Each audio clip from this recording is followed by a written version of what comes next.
घटना चक्र में आपका बहुत बहुत स्वागत है। दो अहम मुद्दा, लेकिन सबसे जो अहम है वो है किसानों को जो राहत से बचाने के लिए उत्तर प्रदेश के फैजाबाद ज़िले में जो मुआवजे दिए जा रहे हैं उनकी रकम अगर आप लगातार देख भी रहे होंगे, सुन भी रहे होंगे कि 50 रुपया, 75 रुपया, 100 रुपया, 150 रुपया, 250 रुपया, ये वो किसान हैं जिनके जो फसल बर्बाद हुए हैं खास करके बेमौसम बारिश के कारण। और उन किसानों के बारे में लगातार जो देश के तमाम राजनीतिक दल हैं, उनके नेता हैं, जो सरकारें हैं, वो थक नहीं रही हैं। लगातार अगर उनसे आप अगर एक बात वो बोलते हैं, एक शब्द का इस्तेमाल करते हैं तो किसान उनके जुबान से हमेशा आप सुनेंगे। किसानों के हितैषी हैं, किसानों के लिए रैली कर रहे हैं, किसानों के हक की बात कर रहे हैं। लेकिन इन किसानों के लिए इन सरकारों में बैठे हुए लोग या सरकार जो है वो क्या कर रही है? उत्तर प्रदेश के जो आप हमारे टेलीविजन स्क्रीन पे ये चेक्स की कॉपी आप देख रहे हैं कि किस तरह से दिए गए, आखिर इसके पीछे कारण क्या है? आप इसको प्रशासनिक लापरवाही भी कह सकते हैं, लेकिन अगर ये प्रशासनिक लापरवाही उन लोगों के लिए है जिन लोगों के नाम लेकर आप थकते नहीं हैं, सरकारें थकती नहीं हैं, नेता थकते नहीं हैं, अधिकारी थकते नहीं हैं, आखिर क्या कारण है इस बेरुखी का? और ये जख्म जो है उस पर नमक क्यों लगा रहे हैं? हमारे साथ दिनेश जी हैं, भारतीय जनता पार्टी के हैं। हमारे साथ आलोक सिन्हा जी हैं, पूर्व चेयरमैन हैं FCI के और विशेषज्ञ हैं, उनको हमने आमंत्रित किया है। हमारे साथ हैं दिनेश, हमारे साथ पुष्पन कुलश्रेष्ठ हैं, वरिष्ठ पत्रकार हैं, और साथ ही साथ मिथिलेश कुमार जी हैं। अब जनता परिवार जो नए जनता परिवार के तरफ से बोलेंगे, क्योंकि विलय की प्रक्रिया जारी है और उस विलय में मुलायम सिंह यादव महान किसान नेता उनके अध्यक्ष होने वाले हैं। अब इस महान किसान नेता के प्रदेश में सरकार क्या कर रही है, इसके बारे में सबसे पहले मिथिलेश जी आपसे ही शुरुआत करेंगे। 24 घंटा, कभी शायद 365 दिन नहीं होगा जिसमें मुलायम सिंह जी किसान के बारे में एक शब्द ना बोलते हो। इन किसानों के साथ उत्तर प्रदेश में ये कुछ हो रहा है, इसको कैसे आप देखते हैं? देखिए, जो अभी मुलायम सिंह हमारे उत्तर प्रदेश की जो सरकार है अखिलेश जी का है, वास्तविक में उनका जो क्षति हुई है उसका आकलन शायद जो पदाधिकारी हैं उन लोग ढंग से कर पाए हैं या नहीं कर पाए हैं, और जो उन्होंने दिया रिपोर्ट उसके अनुसार उनका मुआवजा का बनाया गया है। सवाल उठता है कि अब जो वहाँ पर रिपोर्ट दिया गया है, सरकार जो है अखिलेश सरकार सभी जगह पर जा करके और मुआयना करे, ये संभव नहीं है। उनके पदाधिकारी हैं और वो इस तरीका की कुछ अगर गलतियां अगर किए हैं तो गलत है।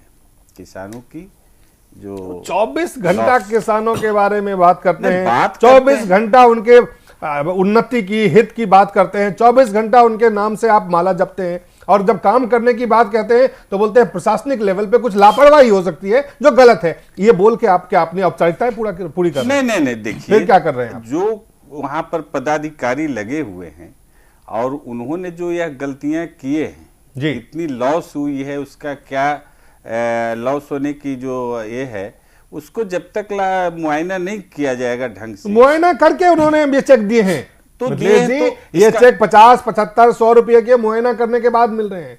हाँ, तो हम मान रहे हैं बात। आप जानते हैं इसके पीछे भ्रष्टाचार है और कुछ नहीं है। नहीं, और पूरा तंत्र जो है भ्रष्ट तंत्र का ये नमूना है। सीधा भ्रष्टाचार हम नहीं, ये सीधा भ्रष्टाचार का सैंपल्स है, अच्छे सैंपल्स हैं, जिस सैंपल्स को आपसे स्वीकार करने में आपको गले ये बातें उतर नहीं रही है। नहीं, ऐसा हम सीधा दिलीप जी नहीं कर सकते।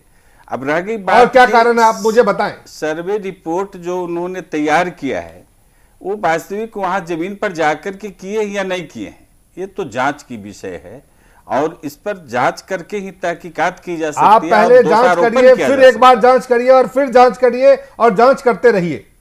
नहीं, और इस जांच के आंच में किसान मर जाए। नहीं, ऐसी बातें नहीं है दिलीप जी। कहीं गलतियां अगर जो पदाधिकारी हैं वो अगर कर रहे हैं तो उन पर ये सरकार पदाधिकारी चला रहे हैं, आपकी पार्टी चला रही है। वहां पर किसकी सरकार है? उसको लोग सरकारी लोग जो चुन के भेजते हैं आपको, जिनका वोट लेके आप सरकार बनाते हैं, वो क्या अधिकारी को चुन के भेजते हैं? नहीं, सरकार तो आप ये जो आप एक ऐसा बहाना बता रहे हैं कि देखिए सरकारी अधिकारी हैं, इन्होंने लापरवाही कर दी होगी, इनकी जांच करनी चाहिए, इन जांच करके इस पे सही जगह पे पहुंचना चाहिए।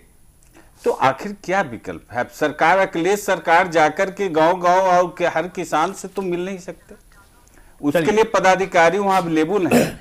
वहां जो पंचायत आपको दो महान राजनेता के कुछ बयान भी दिखाते हैं। शरद यादव क्या कह रहे हैं, जरा उनके सुनते हैं।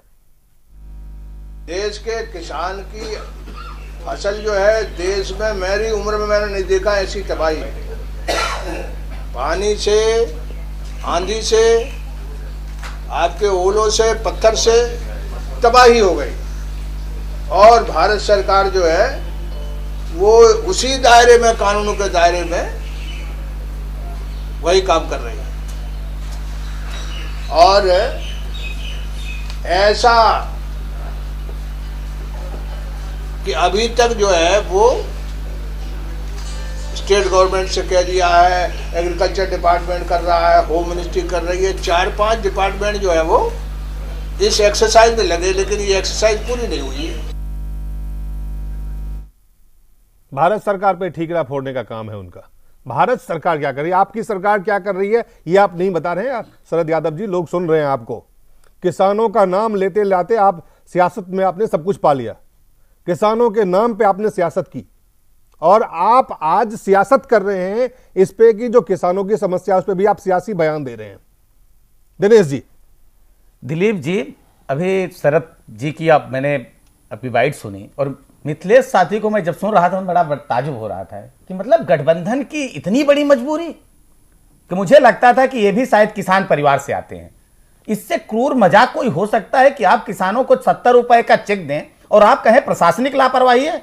कौन सी प्रशासनिक लापरवाही है? अभी तक तो आप बोलते थे उत्तर प्रदेश सरकार के खिलाफ, लेकिन अब नाते और रिश्तेदारी की बात चल रही है, इन नापाक गठबंधन की बात आप कर रहे हैं, तो किसानों के दुख दर्द को आप भूल गए हैं। अगर दुख दर्द है तो आपका पार्टियों का जो बेमतलब का गठबंधन हो रहा है उस तरफ आपका ध्यान ज्यादा है। सिर्फ स्वार्थ के लिए आप इस तरह के स्टेटमेंट दे रहे हैं मिथिलेश जी। दूसरी चीज, जब चिंता होती है तो अभी इस सरकार से, जो असंवेदनशील सरकार है, जो अपने को धरती पुत्र कहती है, वो सरकार से जो किसानों का बकाया गन्ने का भुगतान आज तक नहीं कर पाई। आप सब्सिडी देने का नाम जो काम करते हैं वो मिल मालिकों को देते हैं और उसके बाद भी भुगतान किसानों का नहीं हो पाता। उस सरकार से आप अपेक्षा कर रहे हैं कोई न्याय करेगी? जब न्याय करना होता है तो दिलीप जी भी है, दिनेश जी, की जो न्याय करने के लिए दिल्ली में जो सरकार चुनी हुई है, आप भी 24 घंटा वही कर रहे हैं। आपके तरफ से क्या? दिलीप जी बिल्कुल मैं बता रहा हूं, बिल्कुल मैं दिलीप जी बता रहा हूं। यादव कह रहे हैं उसका क्या जवाब है आपके पास? चलिए, शरद यादव को तो हम ये सवाल पूछ सकते हैं, लेकिन आपके पास शरद यादव के जो सवाल करे उसका क्या जवाब है आपके पास? बिल्कुल सवाल है, जो उन्होंने सवाल किया उसका जवाब है। हमारी सरकार ने तो किया, हमारी सरकार ने तो मुआवजे की राशि बढ़ाई, हमारी सरकार ने तो कहा 35% भी अगर हो रहा है नुकसान तो आपके नेता ने भाषण दिया, आपके सरकार की तरफ से बयान आए, लेकिन जमीन पे क्या हो रहा है? जमीन, अब एक चीज दिलीप जी, जमीन पर जो सवाल मिथिलेश जी खड़ा कर रहे हैं, उस इंस्पेक्शन का काम किसका है? जमीन लेखपाल का काम है। वो लेखपाल किसके अधीन है? वो केंद्र सरकार के अधीन है कि राज्य सरकार के दिलीप जी अधीन है? नहीं, आप राज्य सरकार केंद्र पे ठीकरा फोड़े, केंद्र सरकार राज्य पे ठीकरा फोड़े। आप समाजवादी पार्टी पे आरोप लगाएं, समाजवादी पार्टी के नेता आप पे आरोप लगाएं, किसान क्या करें? नहीं, बिल्कुल नहीं। एक चीज, मैं किसान परिवार से आता हूं। आप दिन भर की अपनी कमाई दिलीप जी घर के बाहर रख के आप चैन की नींद नहीं सो सकते। आप अपनी कमाई दिन भर की घर के बाहर रखिए और सो जाइए, आपको लगेगा कोई उठा ना ले जाए। और किसान तो अपनी सारी कमाई खेत में रखा है, खलिहान में रखा है, उसके पास दिन प्रतिदिन जो बचपात हो रहा है तो सिर्फ बयानबाजी से नहीं कर रहे। कौन करेगा? सरकार ने काम किया है, जहां भी सरकार ने काम किया है, सरकार ने काम किया है, जहां भी भारतीय जनता पार्टी की सरकार है वहां पहले काम भारतीय जनता पार्टी की। अगर कोई सरकार काम किया हो तो क्या स्थिति हो सकती है? ये देखिए वैसे तो अभी करीब एक हफ्ता पहले ये सेंट्रल गवर्नमेंट ने राहत का जो रेट है उसको 50% से बढ़ा दिया, लेकिन अगर पुराना रेट भी देखें, प्रति हेक्टेयर 4,000 से लेकर 12,000 का राहत होना चाहिए।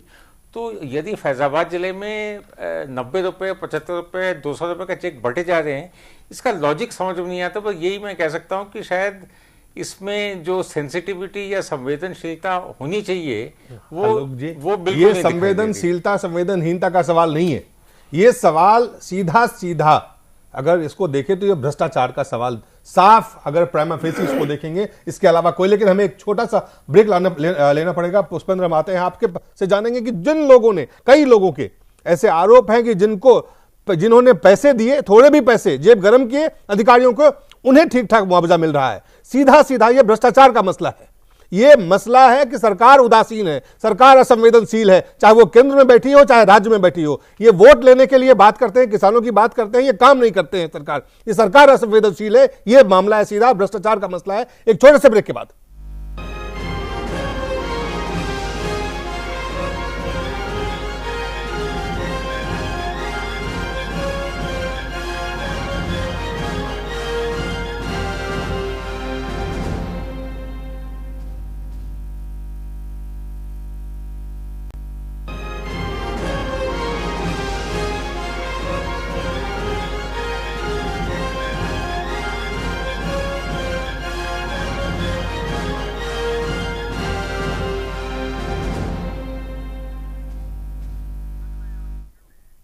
एक बार स्वागत है आपका। फिर से हम चर्चा कर रहे हैं कि जो कुछ किसानों को मुआवजे के नाम पे दिया जा रहा है, जख्म पे नमक के बराबर है, ये रगड़ने के बराबर है।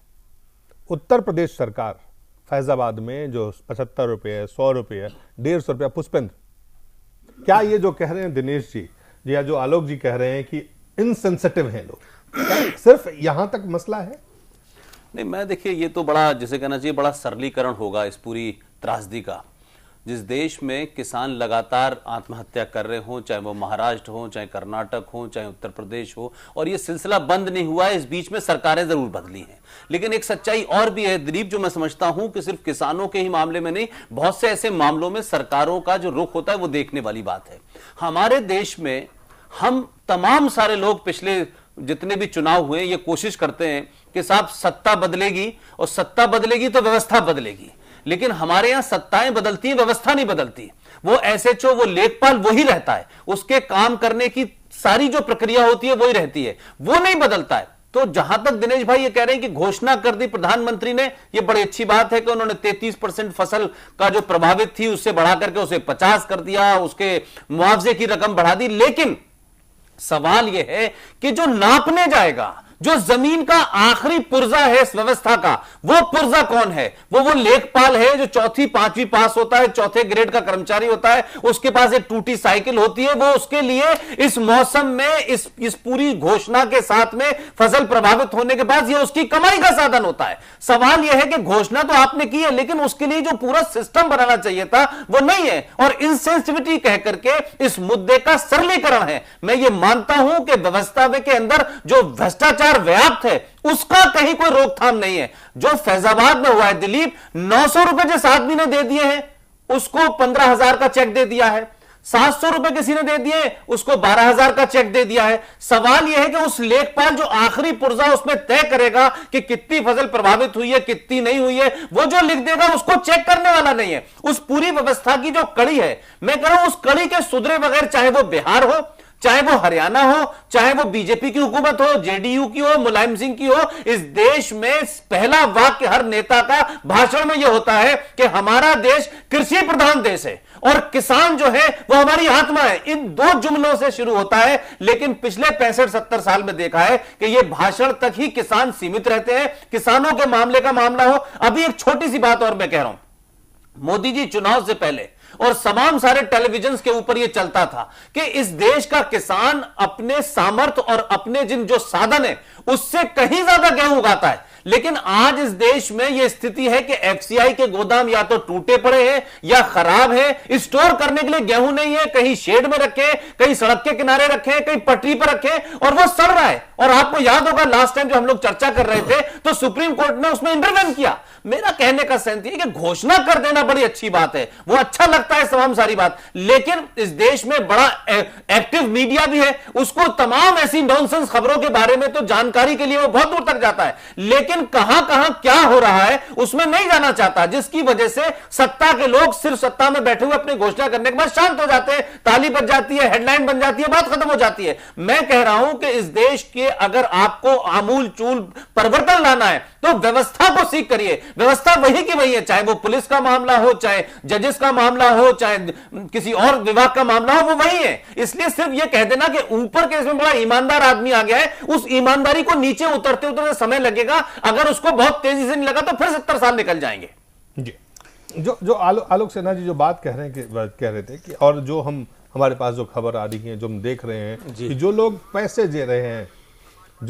दे रहे हैं उनको तो अच्छा मुआवजा मिल रहा है या कम से कम कुछ ज्यादा मिल रहा है, अच्छा है या नहीं है। लेकिन हमारे साथ समाजवादी पार्टी के भी महासचिव हैं, वो जुड़े हुए हैं, अरशद खान साहब। अरशद खान साहब, आपको मेरी आवाज आ रही है? अरशद खान साहब, आपको मेरी आवाज आ रही है? उसे हम संपर्क करने का दोबारा प्रयास करते हैं। लेकिन जो उनसे मेरे कहने का मतलब ये था, ये आप देखिए, अगर वो लेखपाल पैसा ले रहा है, अगर छोटा, तो जाहिर है ये पैसे ऊपर तक जाते होंगे। जो साइन करता है, जो पूरा खाका तैयार करता है, तो इसमें किसी एक व्यक्ति के कारण, लेखपाल पे हम भले ही कहें कि वो सबसे नीचे का पुर्जा है जो सीधा संपर्क में किसानों से आता है, लेकिन ये पूरी व्यवस्था है। नहीं, मेरे कहने का मतलब ये था कि ऑफ कोर्स पूरा सिस्टम में करप्शन काफी फैला हुआ है, वो हर एक स्टेट गवर्नमेंट में। लेकिन यदि कोई एसडीएम जो पढ़ा लिखा है, जो डिप्टी कलेक्टर पढ़ा लिखा है, जो कलेक्टर पढ़ा लिखा है, वो जो 100 रुपए का चेक जब साइन करेगा, साइन करता है और देता है, उसमें इतनी, इसका मतलब वो भी सम्मिलित है, इसका मतलब वो भी शामिल है, सम्मिलित है, लेखपाल तक नहीं है, या सम्मिलित, वो शामिल है नहीं, उस व्यवस्था में, केयर नहीं करता। He doesn't care. नहीं, how can he care when he gets money? जब वो 15,000 का चेक साइन करता है, he knows उसको इसके लिए पैसे दिए गए हैं, because he knows it. जी, मतलब 100 रुपए का चेक साइन करना, जिसको 15,000 का चेक दे रहा है और वहीं पे 100 रुपए का दे रहा है, दैट मीन्स, और 75 रुपए का, उनको पता होता है कि वो किसके लिए साइन कर रहा है। सो यहाँ पे चेन बना हुआ है, और आई एम श्योर ये चेन जो है वहां तक नहीं होगा, ये मुख्यमंत्री और जहां तक जो भी लोग हैं, तमाम लोगों को पैसे जाते होंगे। दिलीप जी, एक बात और मुझे कहना है जी कि आप, जो मैं आपको रोकता हूं। अरशद खान साहब हमारे साथ फोन लाइन पे हैं, महासचिव हैं समाजवादी पार्टी के। अरशद खान साहब, जी 75 रुपए का मुआवजा कितना बड़ा मजाक है किसानों के साथ? उत्तर प्रदेश सरकार ने दिल खोलकर किसानों को मुआवजा दिया, दे रही है। अगर कहीं लेखपाल गलत रिपोर्ट लगाकर कम मेरा सवाल का जवाब दीजिए, मुझे आपके भाषण से नहीं, मैं सवाल पूछ रहा हूँ। 75 रुपए का मुआवजा, हमारे, आप अगर सवाल का जवाब नहीं देंगे तो मैं आपके भाषण सुनने के लिए नहीं बैठा, मैं धन्यवाद करूंगा आपको। यहाँ सवाल का जवाब दे। मुआवजा दिया, आपका बहुत बहुत धन्यवाद, फोन आपसे हमें कोई बहुत बहुत धन्यवाद आपका। नहीं दिलीप जी, देखिए, आपको टेलीविजन चाहिए। अभी तो एक पुष्पेन जी ने जो कहा कि एक तो लेखपाल टूटी फूटी साइकिल ये कह रहे हैं क्या क्या किए हैं और क्या हो रहा है, इसका जवाब नहीं दे रहे। नहीं, ये समाजवादी पार्टी के, ये है समाजवादी पार्टी के। आप ये देखिए, इस एटीट्यूड को देखिए, आप वही मैं कह रहा हूं ना, आप इस एटीट्यूड को देखिए। समाजवादी पार्टी के महासचिव हैं, वो भाषण की समाजवादी पार्टी ने उत्तर प्रदेश में क्या क्या कर रहे हैं, नहीं, इस भाषण का अगर आप सिर्फ इसके अंदाजा लगाइए कि किस हद तक बेशर्मी है नेताओं में, राजनेताओं की बेशर्मी किस हद तक है। गौर करने की जरूरत है कि उस किसान को जो 75 रुपया दिया गया है, उसको ये पता लगाने की जरूरत है कि उसकी लॉस कितनी हुई है और वो कितने एकड़ की मालिक है, कितना मुआवजा ये कोई बेवकूफ बता देगा। जब सरकारें जाति के आधार पर लेखपालों की नियुक्ति करेंगे, जब जाति के आधार पर थानेदारों की नियुक्ति करेंगे, तो उस प्रदेश का यही हश्र होना है। आप मिथिलेश जी, आप गठबंधन में आ गए, इसलिए किसानों के हित की बात आप नहीं करेंगे। हम गुजरात से नहीं, गुजरात से आप कर लीजिए तुलना, आप गुजरात से कर लीजिए, मध्य प्रदेश के लिए, छत्तीसगढ़ से कर लिए, आपको चुनौती देते हैं, आप करिए। नहीं, लेकिन जो किसानों की दुर्व्यवस्था है उत्तर प्रदेश में, ऐसी दुर्व्यवस्था कहीं नहीं है। या तो आपने बिहार में स्थिति बना दिया, तो आप उत्तर प्रदेश को भी बनाने जा रहे हैं। आज आजम खां के माल की पार्किंग के लिए लोगों को निर्भर किया जा रहा है। गडकरी साहब क्या कर रहे हैं? क्या कर रहे हैं? साहब कह रहे हैं कि भगवान और अपने आप पर किसान नहीं, उसको जब आप नहीं समझ पाए हैं, जब उसके भाव को आप नहीं समझ पाए हैं, किसी तरह से आप मुलायम सिंह सरकार का समर्थन करेंगे। आपकी मजबूरी हो गई मिथिलेश जी, आप इस तरह से गठबंधन धर्म में अपनी मजबूरी आप मुद्दे पे दिनेश जी, मुद्दे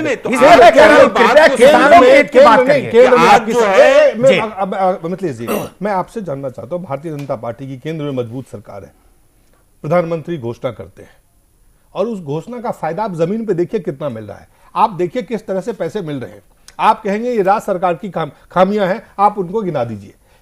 प्रधानमंत्री घोषणा करें, वो कहें कि हम आपको इतना बढ़ा के मुआवजा देंगे और जमीन पे किसानों के साथ 75 रुपए का उनको मुआवजा मिले। नहीं, आप इस चीज से आखिर किसानों को कोई तो निजात दिलाएगा। निश्चित तौर पर दिलीप जी, आपका सवाल जायज है, लेकिन मैं अगर यही आपसे एक सवाल करूं कि जिस तरह की व्यवस्था है केंद्र सरकार और राज्य सरकारों के बीच, जिस तरह का समन्वय है, आप उसमें केंद्र सरकार जाके वहां पर अब केंद्र सरकार की जिम्मेदारी है या प्रधानमंत्री की जिम्मेदारी है, वो जाके देखे किस किसान का कितना आलोक जी व्यवस्था के जो प्रदेश सरकार के अधीन है। आलोक जी व्यवस्था के पार्ट भी रहे हैं आलोक सिन्हा जी। गडकरी साहब ये जो स्थिति है किसानों के लिए, एक तरफ किसानों बेमौसम, मतलब एक तरफ तो उनको बेमौसम बारिश के मार झेलनी पड़ रही है, जी हाँ, तबाही है, जी हाँ, आफत है, जी हाँ, दूसरी तरफ सरकार की तरफ से घोषणाएं हैं, जी, प्रधानमंत्री भी घोषणा कर रहे हैं, मुख्यमंत्री भी घोषणा कर रहे हैं, पार्टी के नेता भी घोषणा कर रहे हैं, और जो मुआवजा मिल रहा है अगर उसको देखें तो इन घोषणाओं का, इन सरकारों का, इन बड़े बड़े वादों का आखिर कोई तो कहीं तो जिम्मेदारी लेगा। देखिए आप ये कह कि हमारी व्यवस्था ऐसी है, सवाल है हमारी व्यवस्था ऐसी है तो आप किसान को बचाएंगे कैसे? कोई विकल्प नहीं है क्या? नहीं, देखिए, जब गवर्नमेंट ऑफ इंडिया ने राहत का प्रतिशत बढ़ा दिया है, उसका प्रोसीजर ये है कि स्टेट गवर्नमेंट जब बांटेगी उसके रीइंबर्समेंट के लिए वो गवर्नमेंट ऑफ इंडिया को अप्लाई करेगी। Now with special reference to Faizabad या हास्यास्पद है ये मुझे समझ में नहीं आ रहा है कि जो इंसान 100 रुपए का चेक साइन करके उसको बांटता है उसके दिमाग में क्या चलता है। आलोक जी, ये तो जिले का मामला सामने आया है, इस तरह से कितना मजाक उत्तर प्रदेश में हो रहा है, ये तो एक उदाहरण है। दिनेश भाई, इसमें एक और आपको दो जो इन्फॉर्मेशन हमारे पास है कि मुआवजे के नाम पर इतनी बड़ी धांधली हुई है कि कब्रिस्तान को दिखा करके भी क्या कहते हैं मुआवजा मिल गया है, कुछ बंजर जमीन को दिखा के भी लोगों को मुआवजा मिल गया है। रिश्वत देने की बात है, वो किसी भी चीज को खेत बना सकता है, लेखपाल और किसी भी चीज को कब्रिस्तान को बदल सकता है खेती में। सवाल यह है कि हरियाणा में आपने दिलीप अब से कुछ दिन पहले सुना होगा कि यूरिया की कमी की वजह से बड़ा मारामार थी, इतनी ब्लैक हो रही थी कि स्थिति यह थी कि वहां लोग एक दूसरे का मर्डर कर देते, इसलिए यूरिया थानों से जो है क्या कहते हैं लिया जा रहा था। तो सवाल यह है कि किसान के नाम पे जितने भी अंग हैं उनकी व्यवस्था यही है। और जो बात रवि भाई ने कही वो इंपॉर्टेंट पॉइंट है कि भाई आखिर वो लेखपाल जो है वो पैमाइश करता है, वो चेक नहीं बनाता। चेक बनाने वाले आदमी को पता है कि 75 रुपए जिसका चेक बन रहा है उसको बनाने के लिए 100 रुपए लग जाएंगे, उसको अकाउंट खुलाने के लिए। वो जो ऊपर का आदमी है जो पढ़ा लिखा है, अगर पैमाइश गलत भी हुई है तो जो सवाल ये कि एसडीएम तो बगैर पढ़ा लिखा नहीं है ना। तो जो आप बात कह रहे हैं कि नीचे से लेकर ऊपर तक की जो भ्रष्ट व्यवस्था है उसमें मंत्री क्यों नहीं शामिल होगा? कैसे उस मंत्री को यह बात नहीं पता है?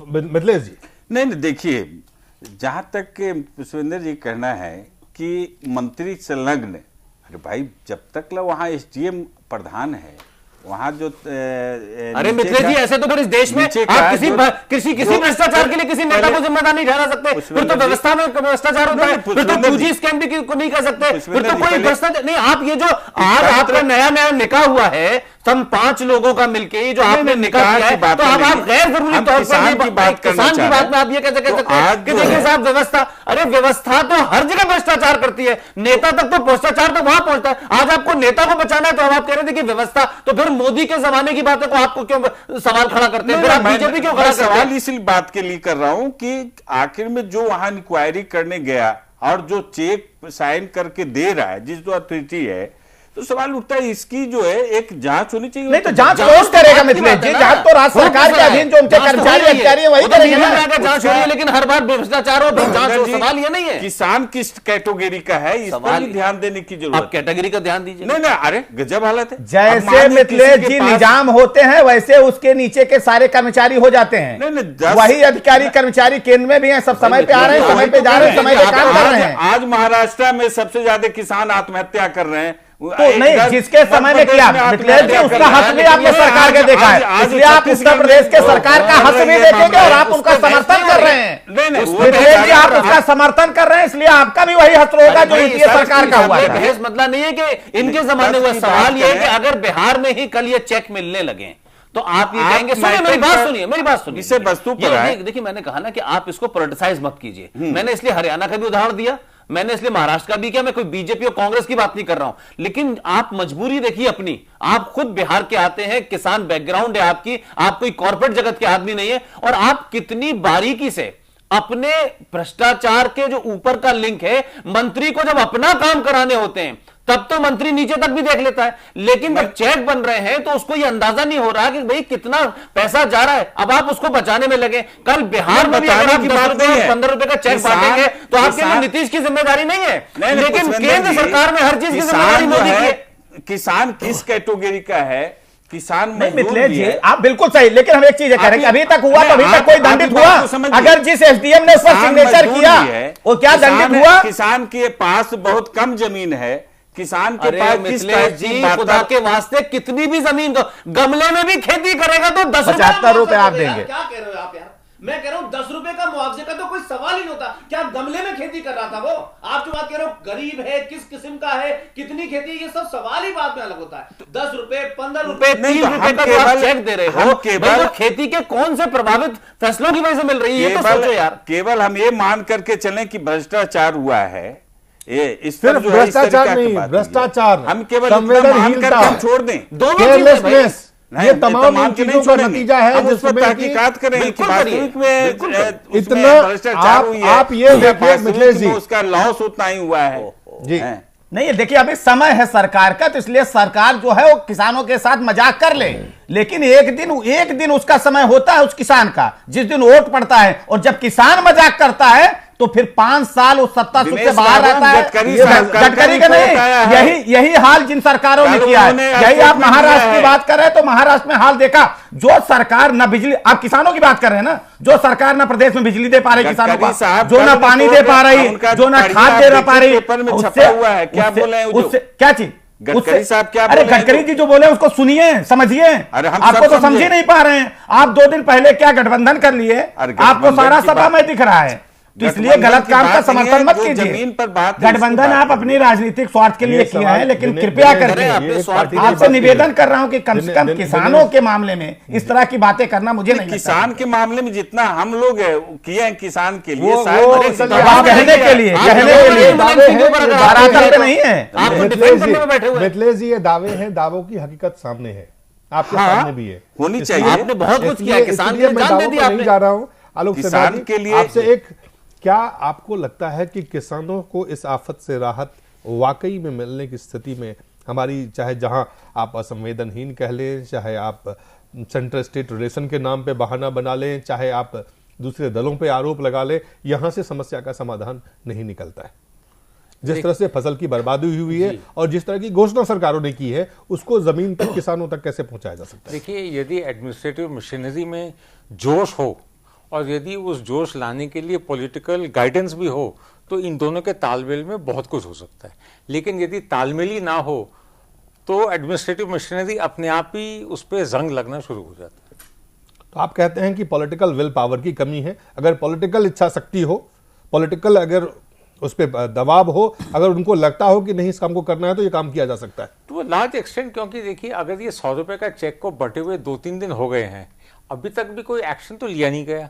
लेखपाल को सस्पेंड किया गया है, आप बताइए। बहुत छोटे आप ये एक और मजाक है, ये एक और मजाक है। आपने जिलाधिकारी लेखपाल को सस्पेंड कर दिया, क्या उनकी रिपोर्ट पे है? क्या जिलाधिकारी को पता नहीं था? ये वो केयरलेसनेस बोल के क्या अपने आप को सुरक्षित कर रहे हैं? उन्हीं अधिकारियों को पूछना चाहिए कि भी आपको 100 रुपए का कीमत मालूम है कि 100 रुपए की कीमत कुछ है नहीं, आपने वो चेक साइन कैसे किया, उस चेक को बांटा कैसे? नहीं, उसको रिपोर्टिंग आप कैसे की? रिपोर्ट किए तो रिपोर्ट को आप देखे, इसका मतलब है कि आप कहते हैं कुल मिलाकर के जो आपने भी कहा आप भी देख चुके हैं सेंटर स्टेट तमाम जो कि ये राजनीतिक इच्छा शक्ति की कमी है, राजनीतिक विल पावर नहीं है, पॉलिटिकल विल पावर नहीं है, पॉलिटिकल लीडरशिप की खामी है यहाँ से। वो साफ दिखता है। एडमिनिस्ट्रेटिव मशीनरी में जंग लग गया है, उस जंग को हटाना पड़ेगा। वो कौन हटाएगा? हट भी सकता वो पॉलिटिकल लीडरशिप हटाएगी, जो भी उनका बॉस हो, जो भी बॉस। जाहिर है आप जो कह रहे हैं, आप सीधे सवाल Pushpendra, do we have a solution? यहां से कोई समाधान दिख रहा है इन किसानों के लिए जिनको 75 रुपया 50 रुपए इन इतने बड़े उनके साथ लगातार और जो आफत के बारे से वो अभी भी जारी है? दिलीप देखिए, व्यवस्था का मामला है और मेरा मानना यह है कि एसडीएम के स्तर के लोग सब सस्पेंड होने चाहिए। जिन लोगों ने साइन किए वो सस्पेंड होने चाहिए। मैं इसलिए कह रहा हूं कि जो लोग 100 रुपए के चेक पे साइन कर रहे हैं उनको इतना तो पता होगा ये किसान जो है ये गमले में खेती नहीं कर रहा था जो गमले का मुआवजा होगा। भाई मैं कह रहा हूं कितना भी कम से कम मुआवजा हो, 5 रुपए नहीं होगा। सवाल यह है कि जब तक बड़े अधिकारियों की गर्दन नहीं नपेगी तब तक यह व्यवस्था ऐसी चलती रहेगी। और दूसरी बात, जो इस देश में किसानों के नाम से, मजदूरों के नाम से जो वोट मांगते हैं, आपने पिछले 70 साल में किसी किसान नेता का, हरियाणा में पूरे सारे के सारे लीडरशिप किसानों की नाम पे आती है, वेस्टर्न यूपी पे किसानों के नाम पे आती है, उनके लोग नाजायज कब्जे के मकान के लिए धरना प्रदर्शन करते हैं। किसी किसान नेता को आत्महत्या करते सुना है आपने 70 साल में कि भाई ये किसानों के हक के लिए नहीं लड़ पाए, ये आत्महत्या कर रहे हैं? किसान लीडर जितने भी हैं सब टॉप बड़े कॉर्पोरेट घराने के दलाल हो गए हैं। और सवाल यह है कि उनको लगता है कि किसान का नाम लो और ये सबसे भोली कौम है, उनका वोट ले लो। मेरा कहना यह है कि यह सिलसिला नहीं रुकेगा जब तक बड़े लोगों की गर्दन नहीं बख्शी जाएगी। यह नहीं हो सकता कि आप लेखपाल को सस्पेंड कर दें, एक चपरासी को सस्पेंड कर दें, ऊपर जितने भी डीएम है जिनके अंडर में ये सारी चीजें हो रही थी उनमें 10 लोगों को सस्पेंड करें, अभी व्यवस्था ठीक हो जाएगी। सवाल यह है कि आप व्यवस्था में उस अंग को बनाए रखते हैं जो मजबूत होता है, जो सबसे कमजोर होता है उसको जिम्मेदारी लेके आप बाहर कर देते हैं। चलिए दिनेश जी, लास्ट आपसे सवाल है छोटा। केंद्र में सरकार कुछ नहीं कर सकती है?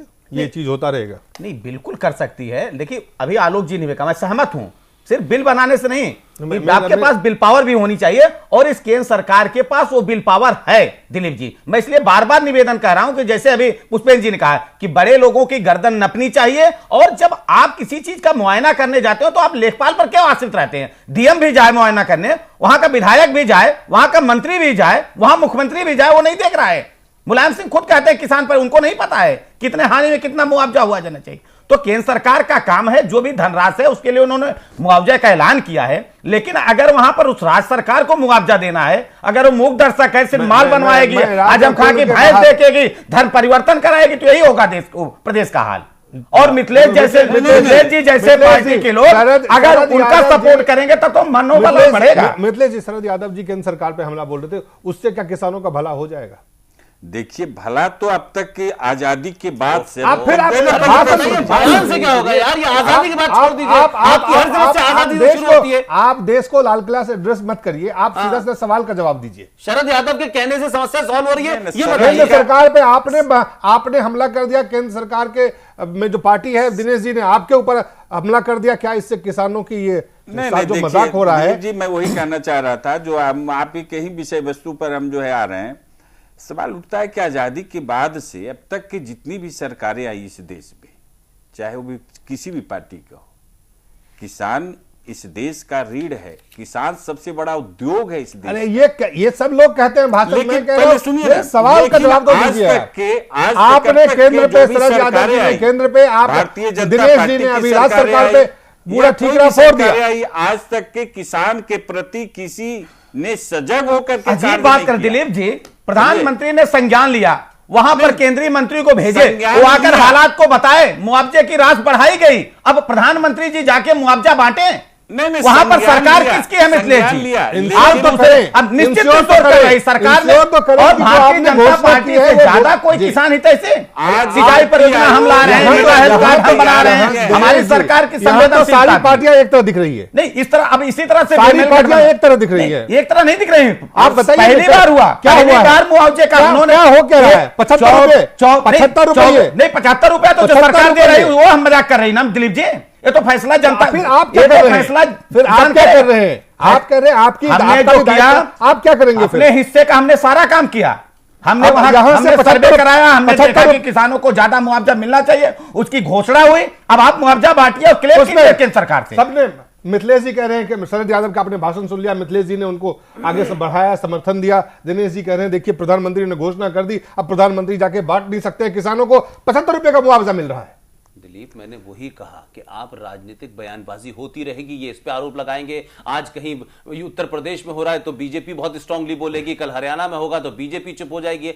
सवाल यह है कि व्यवस्था को ठीक करने के बगैर ये काम नहीं चलने वाला, और व्यवस्था चाहे किसी पार्टी किसी सरकार के अंदर हो। सवाल यह है कि जब तक बड़े लेवल पे आपको याद होगा दिल्ली के अंदर, आपको याद होगा शुरू में जब मोदी सरकार ने केंद्र में सरकार जो है संभाली थी, आपको याद होगा कि एक उन्होंने मैसेज एक नोटिस निकला और उसमें कहा गया कि केंद्र सरकार के जितने भी टॉप ब्यूरोक्रेट हैं वो ये लंच के बाद जो गोल्फ लिंक में जाकर के बैठ जाते हैं और शाम तक नजर नहीं आते, उनकी मेंबरशिप कैंसिल हुई कि नहीं हुई।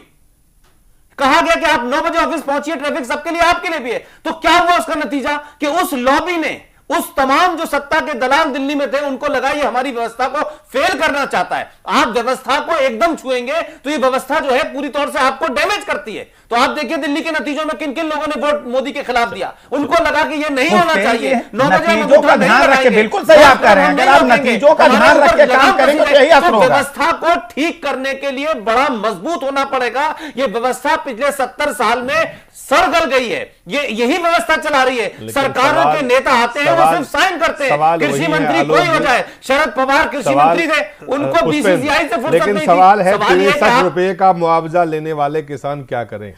सवाल यह है, प्रधानमंत्री ने घोषणा कर दिया, मुख्यमंत्री ने घोषणा कर दिया, मुलायम सिंह बड़ी बड़ी बातें करते हैं, शरद यादव किसान नेता है, सब लोग बड़ी बड़ी बातें सब लोग कर रहे हैं, किसानों को क्या मिल रहा है?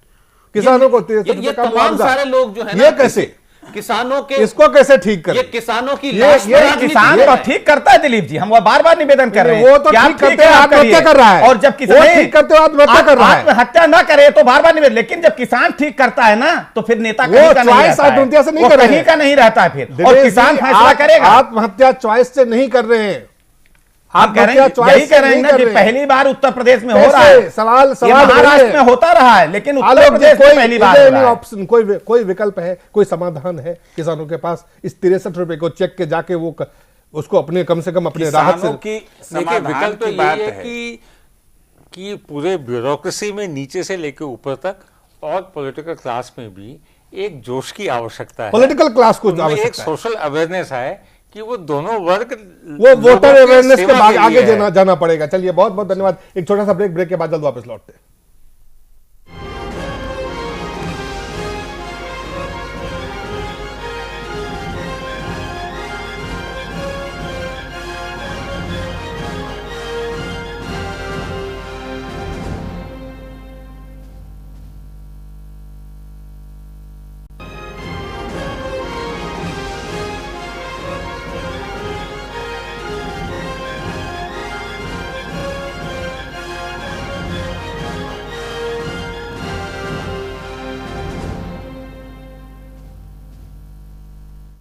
एक बार फिर से स्वागत है। हम चर्चा करेंगे, तमाम कई राजनेता हैं, कई ऐसे राजनेता के अलावा भी कई लोग हैं जो इस देश में कुछ बयान ऐसा देंगे जिस बयान से उन्हें सुर्खियों में वो आ जाते हैं, बिना ये सोचे कि इस बयान का आखिर फायदा किसको है और नुकसान किसको है। चाहे वो भारतीय जनता पार्टी के नेता हों, चाहे वो समाजवादी पार्टी के नेता हों, चाहे किसी अन्य शिवसेना के नेता हों या कांग्रेस के नेता हों, इन नेताओं में होड़ सी बची हुई है। कौन ऐसे बयान ज्यादा दे सकता है जिससे सुर्खियां मिल सकती हैं? सुर्खियां तो उनको शायद बटोर लेते हैं सुर्खियों को, लेकिन बटोरने के बाद उसका परिणाम जिस तरह का होता है, लगातार जो समाज में वो तनाव पैदा करते हैं, पार्टी में की जो छवि धूमिल करते हैं, अपनी उनकी कोई शायद छवि होती नहीं है या छवि अपनी बनाने का प्रयास करते हैं। ये तमाम सोच आखिर क्या है? आज जो बिल्कुल लेटेस्ट बयान है शिवसेना की तरफ से कि बीजेपी फर्जी राम भक्तों की पार्टी है। इससे पहले आजम खान जो बोल रहे थे वो आप जानते हैं, इससे पहले ओवैसी साहब जो बोल रहे थे वो आप जानते हैं, जो संजय रावत बोल रहे हैं वो तमाम आप देख रहे हैं। मेरा सवाल है, साक्षी महाराज जैसे ये तमाम लोग जो बयान दे रहे हैं, इसके पीछे पुष्पेंद्र आखिर ये पूरा क्या आपको लगता है ये सोची समझी रणनीति के तहत ये बयान होता है या ये सिर्फ एक जुबान फिसलने की बात है? नहीं, मैं नहीं समझता दिलीप कि ये तमाम जितने भी बयान आ रहे हैं, शरद यादव ने कल कह दिया जी शरद यादव ने कहा सारे बेईमानों को, और वही मैंने कहा कि अब शरद यादव की इतने लंबे समय तक संसद में रहने के बाद वो इतनी इस तरीके से जबान फिसल जाए कि वो संसद के अंदर काली महिला और साउथ इंडियन महिला और वो बड़ी महिला और अच्छी महिला हो जाए, फिर उस पर वो सफाई दें, फिर उसके बाद कहें कि पद्मा अवार्ड जो है वो बेईमानों को दिए जाते हैं और आप उस पर बहस करें, फिर बाद में कहें नहीं नहीं ऐसा नहीं होता, मेरा मतलब ये था। तो ये मुझे लगता है कि देखिए आप देखें कि बहुत सारे लोग कौन लोग हैं, आप शुरू से जरा देखें, आजम खां समाजवादी पार्टी में जैसे ही उनका कद कटने लगता है, जैसे ही उनका कद थोड़ा बौने होने लगता है, सडनली वो कोई ना कोई एक ऐसा बयान देंगे जिससे ये लगेगा कि मुसलमानों का उत्तर प्रदेश का ठेकेदार मैं ही हूं। चाहे उन्होंने कारगिल पे बयान दिया हो या भारत माता को डायन कहा हो, उसके बाद असदुद्दीन ओवैसी की सारी राजनीति इसी कार में, सब जानते हैं कि वो किसकी औलाद हैं, सबको पता है कि उनके बाप दादे रजाकारों से निकल के आए हैं, रजाकार क्या थे, उन्होंने क्या किया है। अबू आजमी को आप देखें उत्तर बॉम्बे में क्या बयान देते हैं, कमाल फारूकी साहब क्या बयान देते हैं कि यासीन भटकल मुसलमान क्या देते हैं। मैं वही आ रहा हूं, मैं ये किसी एक पक्ष की बात नहीं कर रहा हूं। क्या देते हैं, उमर अब्दुल्ला कहते हैं धारा 370 हमारे ऊपर लागू किया गया। सिंह क्या कह देते हैं, मैं वही आ रहा हूं। और मार्कंडे सिंह जो है, सवाल यह है कि राजनीतिक लोगों की तो राजनीति समझ में आती है, वो तो बहुत सारी सोच के देते हैं बयान के इसका निशाना कहां लगेगा और उससे उनके वोट के नफे नुकसान का समझ में आता है। लेकिन मार्कंडे काटजू जिन्होंने अपने जीवन में 40 साल तक गांधी जी की तस्वीर के नीचे बैठ करके सुप्रीम कोर्ट में जजमेंट दिए, आज वो आदमी खुल्लम खुल्ला कहता है टेलीविजन पर और अपने ब्लॉग में कि गांधी अंग्रेजों का एजेंट था। और जब इस बारे में कुछ लोग सवाल उठाते हैं तो इस देश की संसद एक प्रस्ताव पारित कर देती है, वही कहता है प्रस्ताव पारित तो कर दिया, मुझसे पूछा नहीं गया, और उससे आगे चले गए वो। मेरा कहना है कि उन्होंने कहा कि 90% जो है इस देश के लोग बेवकूफ हैं। साध्वी ज्योति निरंजन को एक दिन दिल्ली में किसी ने सभा करने दिया तो उन्होंने रामजादे के आगे कुछ और भी कह दिया। मेरा कहने का सत्य है कि साक्षी महाराज, कोई कह रहा है 40 बच्चे होने चाहिए, कोई कह रहा है 4 बच्चे होने चाहिए, कोई कह रहा है नसबंदी होनी चाहिए, कोई मुसलमानों के वोट रोकने को डिफ्रेंचाइज करने की बात कर रहा है। ये मुझे लगता है कि जहां तक नेताओं की बात है दिलीप, तो फिर भी समझ में आता है कि ये एजेंडा क्या है। लेकिन इस देश के वेल एजुकेटेड लोग, चाहे वो जजेस पे हो, चाहे बड़े पत्रकार हो, चाहे जर्नल रहे हो, ये जो बयान देते हैं, ये तो मुझे लगता है या तो अपनी पॉलिटिकल रिलेवेंस उनको बनाए रखनी होती है, क्योंकि इस देश के अंदर पिछले 10-15 साल के अंदर लोगों को लगता है कि टीवी से अगर आप हट गए तो राजनीति में नेता की आंखों से भी आप हट गए। और एक पार्टी के बारे में तो मेरा निजी तजुर्बा यह है कि एक पार्टी में बहुत सारे स्पोक पर्सन, जो हाई फंड स्पोक पर्सन है, मैं अब की बात नहीं कर रहा, 3 साल पुरानी बात कर रहा हूं, वो वहां जाते थे और ये पूछते थे कि मैडम किस वक्त का प्राइम टाइम देखती हैं। तो पता चला कि मैडम फला टेलीविजन का प्राइम टाइम देखती हैं, तो वो ये पैसे देते थे कि मुझे बुलवाया जाए और वो दिखवाते थे। और उस वक्त वो ज्ञान करते थे जिससे सब्जेक्ट से मतलब नहीं होता था, मैडम उनकी बात पसंद कर ये तमाम सारी चीजें जो है मैडम के साथ ये मैडम और सर जी को प्रसन्न करने की रणनीति होती है। आप मुझे बताइए अदरवाइज इनका क्या मतलब इन बात बयान। ये जो बयानबाजी होती है, जो बयानवीर हैं, इनके पीछे सोच है, ये नासमझी में या जुबान फिसलने के कारण नहीं होता है। नहीं, देखिए, जब उनके कर्ता धर्ता इस तरह की बयानबाजी अगर करने लगे तो उन पर अंकुश फिर अपने छोटे कार्यकर्ताओं पर कैसे लगा सकते हैं।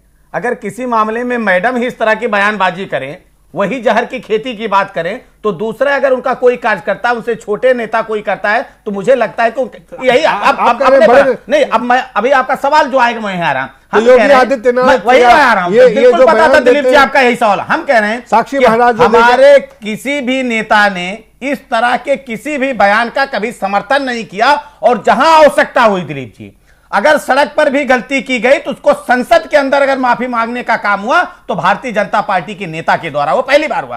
तो इसलिए हम इस तरह की बयानबाजी का कभी समर्थन हमारी पार्टी नहीं करती है। और दूसरी बात कि कौन राम भक्त है, कौन राम भक्त नहीं है, इस सड़क पर बताने और दिखाने की आवश्यकता नहीं है।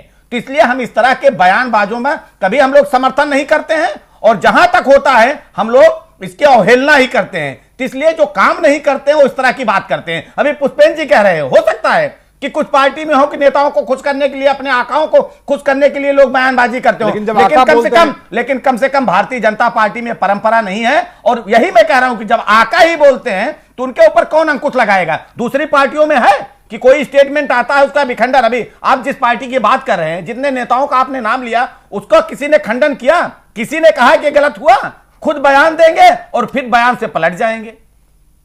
नहीं, तो तो मुझे भारतीय जनता पार्टी में शरद यादव के बारे में बताइए। खंडन होता है। नहीं, अपने शरद यादव जी की बात बताइए। लोकसभा में उन्होंने महिलाओं पर क्या टिप्पणी की थी? मिथिलेश जी, मिथिलेश जी, और कल उन्होंने जो टिप्पणी की जरा उसको हम तो अपने पार्टी के नेता का बता रहे हैं। मिथिलेश जी, बड़ा देखिए, दुखद मिथिलेश, आप अपनी पार्टी के नेता को बताइए, मैं तो अपनी पार्टी के नेता को बताया। हमने तो कहा सड़क की गलती पर संसद में माफी, आप अपने नेता को बताइए। एक चीज तो आप मानेंगे, एक चीज तो मानेंगे, देखिए मैं बीजेपी के हक में नहीं कहने जा रहा, लेकिन एक बात तो मानेंगे, बयान देने के बाद जबान से निकला शब्द वापस तो नहीं आ रहा। नहीं, लेकिन सुन लीजिए मेरी बात को, लेकिन कम से कम अगर आप ये कहते हैं जबान फिसल गई या कॉन्शियसली, तो कॉन्शियसली माफी मांगी गई इस देश के अंदर। श्री प्रकाश जायसवाल ने कानपुर के अंदर एक सभा में क्या कहा और कितने भद्दी कमेंट किया, इस कांग्रेस पार्टी की कितनी महिलाओं ने उसके खिलाफ मोर्चा खोला। मंत्री थे वो, संजय निरुपम ने कहा क्या हुआ, सोनिया गांधी ने कहा मौत का सौदा करे। किसने माफी तो मांगी? कम से कम ये तो बता दो कि हाँ इन्होंने माफी मांगी।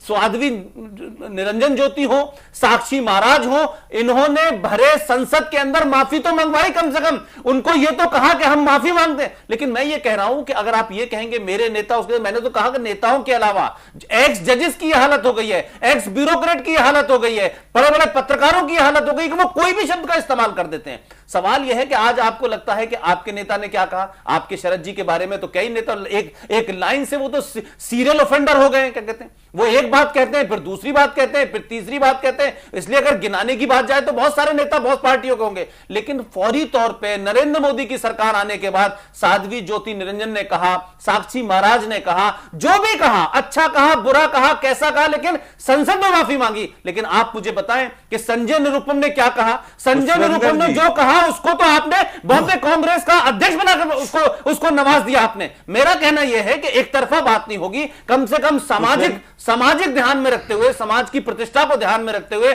उन चीजों को ध्यान में कम से कम माफी तो मांगी जा सकती है। ये तो हम भी मांग रहे हैं, शरद जी ने भी तो नहीं माफी मांगी, वो तो कह रहे हैं पद्मा अवार्ड सारे बेईमानों को मिलता है। क्या कहना चाहते हैं वो? और फिर कहते हैं कि हमें पुराने बैकवर्ड को नहीं मिलता, अगर मुसलमानों को मिलने लगे, अगर यादवों को मिलने लगे, अगर कुर्मियों को मिलने लगे तो ईमान, ये तमाम सारी चीजें जो हैं ये वो विवाद हैं जिसकी वजह से शरद यादव खुद अपनी पार्टी में हाशिए पे आ गए। शरद यादव जी मान लीजिए कि उन्होंने कहा है, मान लीजिए कहा क्या कहा है, तो हम समझते हैं कि कहीं से उनको तहकीकात किए हैं कि वैसे लोगों को दिया गया है, बेईमान लोगों जो कहीं न कहीं से बेईमान लोगों को आप कहना चाहते हैं, शरद यादव कह रहे हैं बेईमान लोगों। पहले सुन लीजिए, उन्होंने ये कहा बेईमान। जब सरकार में थे तो आपत्ति क्यों नहीं उठाए? मौका दीजिए बोलने का। मिथिलेश जी, जब सरकार में आप थे, जब सरकार में आप थे तो पद विभूषण पर आपने आपत्ति क्यों नहीं उठाई? लोगों ने जिस टाइप से भाई गिरिराज सिंह को देखिए ना, तो समर्थन किया, पार्टी ने समर्थन किया, पार्टी ने समर्थन किया, पार्टी ने समर्थन। आप शरद यादव को बताइए,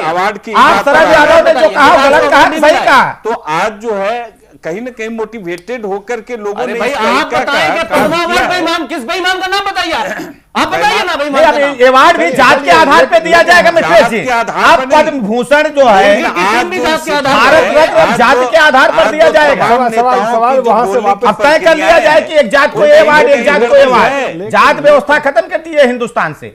आप जात के आधार पर तो आपने बहुत बांटा, जात धर्म और मजाक के, अब अवार्ड भी जात के आधार पर दिया जाए, उसमें भी आरक्षण लगा दीजिए। जात के आधार पर नहीं, लेकिन वैसे लोगों को दिया जाए जो एक सम्मानित गरीब से लेकर गरीब के क्या है, हर जात और धर्म के लोगों को दिया गया, अच्छा काम करते हैं। लेकिन कुछ लोगों को जो ज्यादा मतलब एग्रेसिव लोग हैं, अरे 10 आक्रामक लोग हैं, वो कहते हैं आलोक सिन्हा जी, आप बाहर से आप इन चीजों को देखते होंगे, कब तक ये चलेगा? मिथिलेश जी बाहर से आप देखते होंगे, आप भी सरकारी सेवा में रह चुके हैं, ये जो विवाद होते हैं, विवादों से आपको लगता है कि इसका कोई असर होता है, या लोग अब इसको, इन ऐसे बयानों को लोग बहुत गंभीरता से लेते नहीं है? आपको लगता है कि नहीं, इस बयानों का असर होता है? मुझे लगता है कि जब इतने ज़्यादा ही सेंसेशनल और आउटरेजस कमेंट्स होते हैं, को लोग बाग एक बार सुन के फिर भूल जाते हैं, क्योंकि वो भूलना चाहते हैं, क्योंकि कोई ही ज़्यादा ही खराब चीज़ सुनना नहीं चाहता।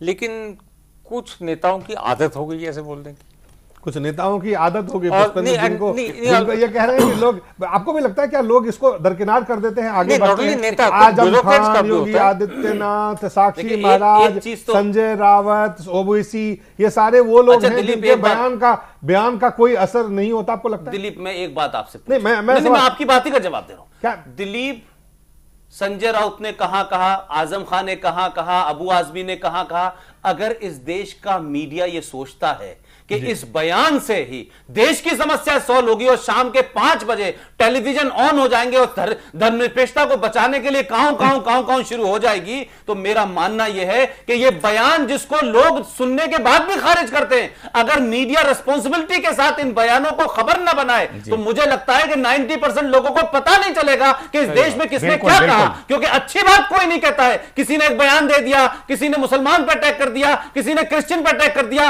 और इसी दिल्ली में आप देखिए चुनाव के मद्देनजर आज तक इस मीडिया ने यह नहीं बताया कि कौन लोग थे चर्च पे हमला करने वाले। एक खबर उड़ी, हवा बनी, पूरे देश में अमेरिका तक पहुंच गया, खबर बंद हो गई, चर्च में कौन लोग पकड़े गए नहीं पकड़े गए। इस देश में मीडिया एक ऐसा रोल प्ले कर रहा है जिससे ऐसा लगता है कि चींटी को किस तरह से पहाड़ बनाया जाए और पहाड़ को कैसे छुपाया जाए। इसलिए भी लोग आक्रोशित हैं। इस बयानों से समाज का कोई लेना देना नहीं है, समाज के लोग खारिज कर देते हैं, लेकिन उसको दिन रात बढ़ावा देने के लिए इस पर बयान के बाद हर दिन एक बयान होता है। अगर मान लें कि बयान के बाद मंत्री बनता है, लोग बयान देने के बाद मंत्री बनता है, तो शरद पवार जी क्या मंत्री बनने के बयान दे रहे हैं? सॉरी, शरद यादव क्या मंत्री बनने के बयान दे रहे हैं? बयानबाजी के शरद यादव मंत्री बनने के बयान दे रहे हैं? ऐसे लोगों पर बयानबाजी जैसे लोग उसको समर्थन करेंगे तो यही होगा। बयान देकर के मंत्री बनाया जाता है या बयान देकर के मंत्री पद से हटाया नहीं? अरे भाई एक बात, क्यों बयान दिया? एक छोटी सी लाइन, एक छोटा सा बयान ये कह रहे हैं कि गिरिराज ने बयान दिया और उसको मंत्री बना दिया गया, लेकिन इनके यहां तो एक मंत्री ने कहा कि फौज में मरने के लिए लोग आते हैं, वो तो मंत्री था, उसको हटाया आपने। सवाल यह है कि आप दूसरे पे हमला करेंगे। नहीं कह रहा हूं नहीं, बयान देने मंत्री बना हुआ था, आपने मंत्री नहीं तो आपने मंत्री हटाया। चलिए और उनका जो है हमारा समय खत्म हो गया है, लेकिन मिथिलेश जी मंत्री पद से हटाया था। पुष्पेंद्र मिथिलेश जी से सिर्फ आपने जो बात कही कि कुछ लोग बयान देके मंत्री बन जाते हैं, चलिए उस बातों को भी ध्यान रखते हुए अगर उस लिहाज से शरद यादव जी के बयान को कैसे देखा जाना चाहिए फिर? नहीं देखिए वो किस परिप्रेक्ष्य में दिए बयान, पैमाना अलग हो जाता है, पैमाना तो एक रखिए, लंबाई नाप रहे हैं तो मीटर ही नापिए। Alok ji, media is responsible for creating all such. लेकिन मीडिया को इस तरह के बयान को बिल्कुल ब्लैकआउट कि भाई जो वोट नहीं देगा पाकिस्तान जाएगा, सीधा अटैक है। जब भारत के कोई बड़े नेता, कद्दावर नेता बयान हरामजादा सब सीधा अटैक है भाई। देखिए जब कोई बड़ा आदमी अगर गंदा बात कहे तो उसको बॉयकॉट भी नहीं कर सकते, उसको इग्नोर नहीं करना चाहिए, लोगों को एक मौका देना नहीं हो रहा, नहीं वो ठीक है, लेकिन समाज को एक मौका मिलना चाहिए। फिलहाल आपका बहुत बहुत सुनने के लिए कि बड़ा धन्यवाद आदमी कैसा दिनेश जी, पुष्पेंद्र जी, मिथिलेश जी, आप सबका बहुत बहुत धन्यवाद।